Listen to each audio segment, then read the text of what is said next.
صحیح مسلم میں حدیث ہے، نبی صلی اللہ علیہ وآلہ وسلم نے ارشاد فرمایا وہ شخص کامیاب ہو گیا اس نے فلاح پا لی۔ یہ کمال کی حدیث ہے، یہ مسلم شریف کی 2 حدیثیں سنبھال کے رکھنی ہے، ہر وقت ان کو اپنے سامنے رکھے تو آپ کا قبلہ درست رہے گا۔ اور اس میں سے پہلی حدیث یہی، وہ کامیاب ہو گیا اس نے فلاح پا لی جس نے اللہ کی اطاعت اختیار کی اور اللہ نے اسے بقدر ضرورت رزق دیا، بس 2 وقت کی روٹی پوری ہوتی رہی اور اس نے اسی پہ قناعت کر لی، وہ کامیاب ہو گیا۔ اور دوسری حدیث صحیح مسلم کی، اس کا کچھ حصہ بخاری میں موجود ہے، مسلم میں تفصیل کے ساتھ ہے۔ نبی علیہ السلام نے فرمایا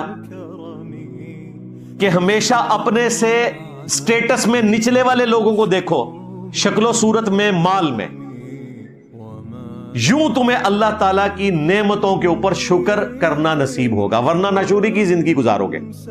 ہمیشہ اوپر دیکھ رہے ہوتے ہیں، اور میں آپ کو بتاؤں آپ جن کو اوپر بھی دیکھ رہے ہوتے ہیں وہ آپ سے نیچے ہی ہوتے ہیں۔ آپ کسی دولت مند کو دیکھتے ہیں نا، اس کے ساتھ جو بیماریاں جڑی ہیں وہ آپ کو نہیں پتا۔ آپ چنا چاٹ کھا سکتے ہیں، وہ نہیں کھا سکتا۔ ہاں، آپ بریانی کھا سکتے ہیں، وہ نہیں کھا سکتا۔ خود ہوٹلوں کا مالک ہوگا